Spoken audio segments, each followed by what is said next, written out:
여러분 안녕하십니까? 미래보험교육원에서 경제학을 담당하고 있는 신경수입니다. 만나서 반갑고요. 자, 우리 경제학을 어떻게 공략할 것인가에 대해서 간략하게 좀 말씀드릴 텐데, 이 경제학이라는 과목이 도대체 어떤 것인가를 먼저 살펴보도록 할게요. 자, 경제학의 정의를 좀 우리가 수험 경제학 측면에서 바라본다면, 사회에서 일어난 다양한 어떤 경제 문제, 경제 현상을 과학으로 접근한 학문이다, 그런 표현을 쓰거든요. 그래서 구체적으로 과학이라는 게 바로 수학을 의미하는 건데요. 그래서 경제학은 사회과학으로 인정받는 과목이에요. 사회과학의 꽃이라고 하잖아요. 그렇기 때문에 우리 노벨 경제학상이 있어요. 그러니까 경제학은 이미 과학으로 인정받은 거예요. 죄송하지만 노벨 경영학상 없잖아요. 그러면 이게 수학적인 분석 방법을 사용하게 되는데, 네, 경제 현상 그 자체는 수학이 아니죠. 경제 현상 자체는 사회 현상이에요. 그런데 기존의 주류 경제학자들이 수학이라는 분석 방법을 도구를 사용하는 거니까 수학 자체가 경제학의 언어라고 생각하시면 돼요. 언어를 모르면 우리가 학문을 할 수가 없겠죠. 그래서 기초 경제 수학이 반드시 필요한 과목입니다. 그래서 이게 뭐 시간 제약상 우리가 수업 시간에 경제 수학을 다룰 수 없기 때문에 우리 홈페이지 보시게 되면 기초 경제 수학 무료 특강이 진행돼 있어요. 그게 약 1시간 20분 정도 자료도 업로드 돼 있으니까 확인하시면 되고요. 근데 사실은 제가 뭐 다른 영역에서 공무원 뭐 다른 자격증 영역에서도 강의를 하고 있는데, 우리 보험기대사를 공부하는 학생들한테는 큰 부담이 없어요. 왜? 수학을 잘한다고 들었거든요. 보험 수학 같은 거 막 강의 듣잖아요. 그래서 큰 부담은 없지만, 만약에 수학적인 방법, 어떤 수리적인 어떤 마인드가 약간 부족한 학생들은 한번 확인하시면 좋을 것 같다, 이렇게 되는 거고요. 그 다음에 이제 이 경제학의 특징은 굉장히 논리적인 학문이기 때문에 모든 경제 이론은 유기적으로 연결이 돼 있어요. 그러니까 여러분들이 나는 거시경제학도 들어야지, 안 돼요. 그러니까 반드시 강의 순서도 미시경제학을 듣고 그 다음에 거시경제학을 듣고 마지막 국제경제학을 수강하시는 거예요. 그러니까 여러분들이 수학 공부할 때 집합을 모르는데, 함수를 알 수가 없고 함수를 모르는데 어떻게 우리가 미분할 수 있습니까? 유기적으로 들으셔야 되고요. 또 이 경제학이 또 어떤 특징을 갖고 있느냐, 이게 열심히 정독을 했어요. 정독을 했고 열심히 공부를 했어. 그런데 지지부진해요. 실력이 잘 안 드러나요. 그러니까 일반적인 법 과목 같은 경우, 암기 과목 같은 경우는 내가 한 챕터를 정독을 했다, 그럼 곧바로 시험 문제를 풀면 곧바로 문제가 풀리죠. 경제학은 그렇지 않아요. 굉장히 극복하기가 굉장히 힘들어요. 그러니까 열심히 공부를 했는데 내가 체감으로서 느끼는 어떤 내 경제학 실력 정도가 거의 이래요. 그런데 굉장히 힘든 과정을 거칠 거예요. 그런데 어느 순간 궤도에 올라오잖아. 갑자기 확 상승을 해요. 이게 경제학의 특징이에요. 그리고 철저한 논리적 학문이기 때문에 한번 내가 한번 어느 정도 이론을 극복해 놓잖아요. 그럼 그 이론적인 틀이 계속 이어지는 거거든요. 그 룰이. 그래서 휘발성이 굉장히 낮은 그러한 장점도 없지 않아 있다. 이게 바로 경제학의 특징이라는 얘기입니다. 그러면 수험 경제학은 어떤 식으로 우리가 구성이 되는가를 좀 살펴볼 텐데, 여기 경제학의 구성을 좀 살펴볼게요. 첫 번째가 이제 우리 미시경제학과 거시경제를 구성이 되는데, 미시경제학은 말 그대로 경제를 미시적으로 바라보는 거예요. 그러니까 현미경으로 바라본다고 생각하시면 되는 거예요. 그러니까 숲을 관찰할 때 숲에 나무를 보는 학문이다. 그러니까 숲을 관찰할 때 숲 속에 직접 들어가서 나무 하나하나의 상태를 뜯어보자 하는 게 바로 미시경제학입니다. 그래서 개별 경제 주체들의 경제 행위와 그 상호작용을 연구하는 게 바로 미시경제학이에요. 근데 거시경제학 숲의 전체를 보는 학문이야. 그러니까 망원경으로 바라본다고 생각하시면 되는 거예요.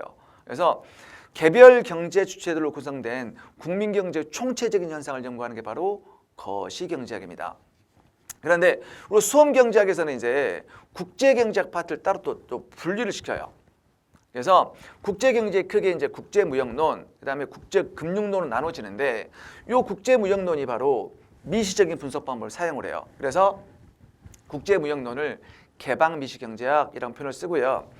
국제금융론이 바로 거시적인 분석법을 사용해요. 그래서 개방 거시경제라는 표현을 씁니다. 그러니까 당연히 이 국제경제 파트는 미시경제학과 거시경제 바탕이 된 상태에서만 우리가 분석할 수가 있습니다. 그러면 이제 대부분 수험경제학에서는 이제 미시경제학 단권화 시키고요. 거시국제 묶어서 단권화 시켜서 보통 총 2권으로 구성이 되어 있습니다. 교재는 구성이 되어 있는데, 자, 경제학에 출제되는 그 영역이 이제 공인회계사 있죠, 감정평가사 있죠, 우리 보험기리사 시험 문제 있죠, 그다음에 공인노무사 시험이 있어요. 물론 그 세무사 시험의 1차 과목 재정학, 이것도 경제학이거든요. 그렇게 있고, 공무원 시험은 이제 뭐냐면 뭐 7급에서 공무원 시험이 국가직 있고 지방직 있고 서울시 있고요. 그다음에 이제 뭐 국회직도 있어요. 국회직 8급이거든요. 국회직 있고, 그다음에 소방간부도 있고요. 그다음에 그 군무원 시험도 군무원 시험도 있고요. 경간부 시험도 가끔씩 나오거든요. 경간부 시험도 있고요. 이제 9급은 거의 선택하지 않지만 특수직렬의 9급도 시험 문제가 있어요. 그다음에 뭐 매경 테스트, 테셋, 그것도 제 강의를 하고 있거든요. 그것도 지금 있잖아. 그래서 이렇게 다방면에서 경제학 시험이 진행되고 있는데 딱 정해져 있다고 생각하시면 돼요. 출제 비중은 5대5예요. 5대5. 미시경제학 50%, 거시국제 50% 이렇게 출제가 된다고 생각하시면 되는 거예요. 자, 구체적인 어떤 강의 내용들은 이제 뭐 미시경제학 이런 식으로 구성이 되어 있고요. 거시경제학, 국제경제학 이런 식으로 구성이 되어 있는데, 아무튼 뭐다 50% 이렇게 출제가 된다. 이렇게 기억하시면 되고요. 자, 그렇다면 이제 보험기대사 경제학은 어떤 정도의 난이도를 갖고 있는가를 잠깐 볼 텐데, 제가 나름대로 이렇게 한번 구성을 좀 해봤어요. 근데 여기 공인회계사 나와 있죠. 회계사 나와 있는데, 출제 범위 위로 올라가면 출제 범위 이렇게 가면 난이도인데, 회계사는 정말 잔인할 정도로 어려워요. 그러니까 공무원 시험에서는 이제 국회 사무처, 국회직, 그게 이제 8급 국회직인데 그것도 거의 삐까삐까예요. 난이도 높아요. 그러면 국회직은 왜 높을까? 국회직은 거의 1년에 한 뭐 10명 정도 뽑거든요. 그러니까 떨어뜨리기 위한 문제야. 그러니까 엄청나게 어려워요. 그러니까 회계사를 뭐 공부하신 분들을 보면 학생들이 우리 회계사가 아니라 경제사다 그런 표현을 써요. 그 정도로 굉장히 어렵거든요. 그런데 어렵다 그래갖고 그게 사실은 어렵다고 하지만 어려운 게 아니라는 게 어떤 거냐? 정작 어려운 문제는 한 5문제밖에 없어요. 그 나머지는 일반 평이한 문제예요. 그러니까 사실 그 회계사 뭐 자격증 시험 문제이기 때문에 1차 과목에서 꽈라만 넘기고 평균 점수 넘기면 합격하는 거 아닙니까? 그러니까 이 사실상 아주 난이도 높은 거, 정말 얼토당토하는 문제가 나와요. 그거 제끼잖아요. 그럼 7, 80점 나와요. 충분히 나와요. 진짜 문제는 공무원 공부하는 친구들이에요. 제가 공무원 강의를 하고 있거든요. 그런데 공무원 수강생들은 이 상대평가이기 때문에 안전빵으로 90점을 무조건 넘겨야 되거든요. 그러니까 공무원 공부하는 친구들은 진짜 모든 내용을 다 꼼꼼하게 공부를 해야 돼요. 아무튼 자, 공무원 난이도는 한 요 정도 있고요. 그 밑에 감정평가사. 그러니까 과거에는 감정평가사도 굉장히 공무원보다 난이도가 높았는데, 워낙 이제 그 공무원의 경쟁력이 세다 보니까 공무원 난이도가 더 올라가 있어요. 지금 올라가 있고요. 가장 난이도가 낮은 게 노무사예요. 노무사. 저 노무사도 강의를 하고 있습니다. 근데 노무사는 왜 난이도가 낮느냐? 뭐 25문제에서 오지선다인데 2008년도까지 공인노무사에서 경제학이 필수였거든요. 근데 이게 이제 선택감으로 바뀌었어. 경영하고 선택감으로 바뀌었어요. 그러니까 당연히 대부분의 사람들은 경제가 어렵잖아요. 어려우니까 당연히 경영학 선택하겠죠. 심지어 저는 경제학을 전공한 경제학과 출신이 경영학을 결국 선택하더라고요. 경제학은 좀 시간이 좀 걸리니까. 그래서 이게 그 거의 90% 넘게 경영학을 선택을 해요.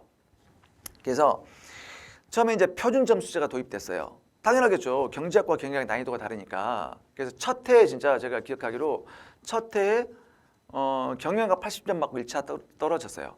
근데 경제학 선택하는 학생들은 25점 맞고 합격했거든요. 자, 그런 어떤 난이도 조절의 문제가 이제 발생을 하게 된 거예요. 그래서 그때부터 이제 난이도 조절을 하려고 경제학을 굉장히 쉽게 이제 출제하기 시작한 거예요. 그래서 경제학 난이도가 엄청나게 낮았어요. 그러니까 그럼 보험기에서는 어떻습니까? 난이도 똑같아요. 똑같아. 근데 제가 출제 범위에 대해 약간 올려놨죠. 보험기에서 진짜 시험 문제 쉬워요. 진짜로.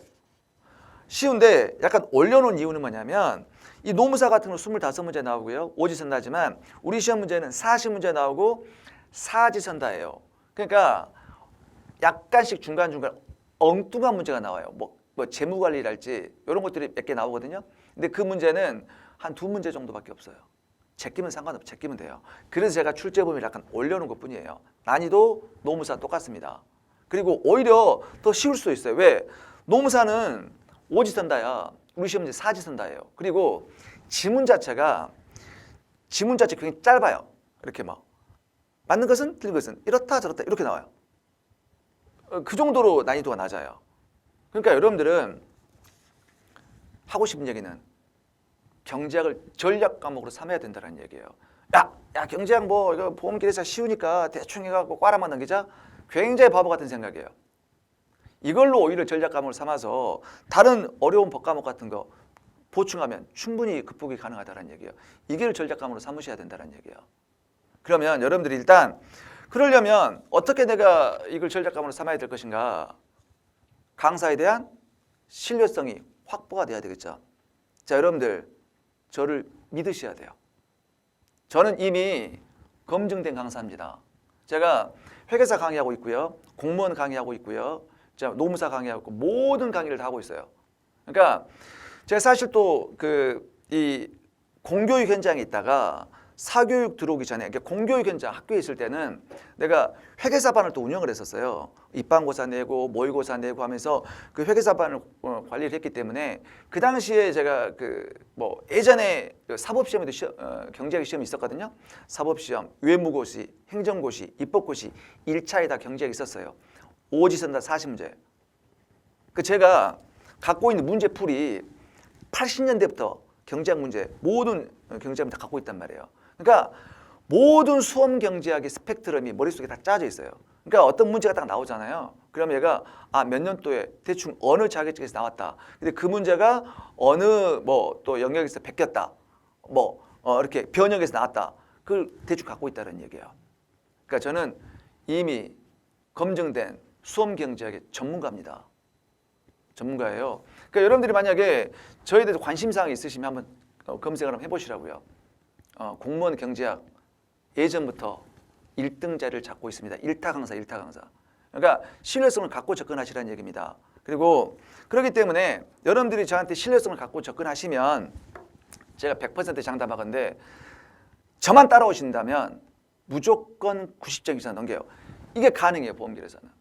그럼 다른 과목 있잖아요. 어려운 거 뭐 보험계약법이랄지 잘 모르지만 그 부분에서 어떻게 돼요? 충분히 메꿀 수 있다는 얘기입니다. 저를 신뢰하셔야 돼요. 알겠죠? 자, 그러면 우리 커리큘럼 어떻게 될 것인가 잠깐 볼 텐데 일단 기초경제수학 온라인에 있다니까요. 우리 홈페이지에 있으니까 이거 무료 특강으로 진행이 되어 있습니다. 그러니까 이거 확인하시면 되고요. 그다음에가 이제 뭐 지금 현재 우리는 기초 이론반이 진행되고 있어요. 심화 이론이 진행되고 있고, 자 이게 끝나면요 이제 통합 객관식 기출 문제 풀이가 진행됩니다. 이게 진행되고 그 다음에 이게 이제 전범위 실전 모의고사인데 저는 촉이 있어요. 촉이 수험 전문가입니다. 촉이 있어요. 그래서 이게 딱 어느 정도의 문제가 어느 난이도 정도로 나올 것이라는 건 되게 촉이 있어요. 그래서 제가 대충 이제 모의고사를 만들잖아요. 정말 문제 하나하나에 굉장히 심혈을 기울여서 만듭니다. 그러니까 제 문제 퀄리티는 굉장히 좋다라고 학생들한테 평가를 받고 있습니다. 그 적중률도 굉장히 높아요. 그래서 충분히 검증받았단 말이에요. 그래서 이 실전 모의고사에 대해서는 학생들이 만족감이 되게 좋았어요. 그러니까 여러분들도 마찬가지로 이걸 이제 예전에는 우리가 뭐 2회 정도 했지만 이제는 좀 더 3회, 4회 정도까지 워낙 만족도가 좋기 때문에 그렇게 하려고 계획을 하고 있어요. 이렇게 우리는 커리큘럼이 진행되고요. 우리 이제 경제학을 어떻게 극복을 할 것인가? 이제 모든 과목이 그렇습니다. 예습해야 돼요. 강의 들어야 돼요. 그다음에 복습하고 문제 풀어. 이 강의들 순서대로 하면 되는 거예요. 그런데 강의는 당연히 들어야 되겠죠. 강의는. 강의 안 들으면 범죄 행위야. 당연히 들어야 돼요. 근데 대부분 학생들이 복습은 잘하더라 그 얘기예요. 그럼 예습과 복습 중에 어떤 게 더 중요할까? 이게 교육학에서 나온 거야. 교육학에서 예습이 더 중요하다고 생각한다. 예습이. 자 보세요. 예습이 안 돼 있으면 내가 강의가 어려워. 강의가 어려우니까 복습도 안 돼. 복습이 안 되니까 문제도 안 풀려. 예습을 하라는 얘기야. 그러면 예습을 할 때 제가 모르는 내용이 나오면 논문도 찾아보고 또 학교에 있는 교수님 찾아가서 문제 공부하고 알아보고 그건 예습이 아니에요. 독학이죠? 독학이에요. 경제학 독학 불가능합니다. 선생이 있어야 돼요. 그래서 예습은 어떻게 되느냐? 그날 배울 내용을 한번 쭉 한번 읽어보시는 거예요. 쭉 한번 30분, 40분 읽어보시는 거예요. 나 시간이 부족해. 그러면 소제목까지도 읽어오시면 되는 거예요. 그런데 이게 그럼 경제학 교재를 한번 읽어보세요. 왜래요? 뭐 무슨 말인지 몰라. 어려운 경제학을 어떻게 내가 읽어보고 옵니까? 이해가 안 되는데요. 이해할 필요 없이 그냥 읽어오시는 거예요. 그러면 이게 어떤 거냐? 굉장히 경제 전문 용어가 나왔어. 근데 그걸 읽고 내가 수업 듣는 거하고 모르고 수업 듣는 거 완전 차이가 나는 거예요. 그래서 그만큼 학습 효과가 좋습니다. 예습을 반드시 해오시면 좋을 것 같다라는 얘기입니다. 자 이제 뭐 그렇게 공부하시면 되는 거예요. 그래서 예습은 전체적인 맥을 짚을 수 있을 정도로만 하시면 충분하다는 얘기입니다. 자 경제학 과목, 자 배신 없는 과목 그렇게 써 있죠. 진짜 배신하지 않습니다. 모든 경제 이론은 유기적으로 연결되어 있기 때문에 앞부분의 내용을 정확하게 포착을 하게 되면 그 논리가 끝까지 이어지기 때문에 이어지고요. 또 하나는 법과목 보세요. 매년 판례 바뀌죠. 경제학은 이론이 안 바뀌어. 교재에서 100% 출제돼요. 이게 바로 경제학이 바로 배신 없는 과목이라는 얘기예요. 그러니까 한 번 이론적으로 극복되면 어떻게 된다? 암기할 필요가 없다는 얘기입니다. 자, 저는 여러분들의 합격을 인도하기 위해서 충분히 자질을 갖췄고 열심히 노력하는 정말 성실한 강사입니다. 그래서 저를 신뢰하시고 믿어주시면 제가 분명히 합격의 길로 여러분들을 인도할 것입니다. 자, 강의 시간에 뵙도록 하겠습니다. 지금까지 신경수였습니다.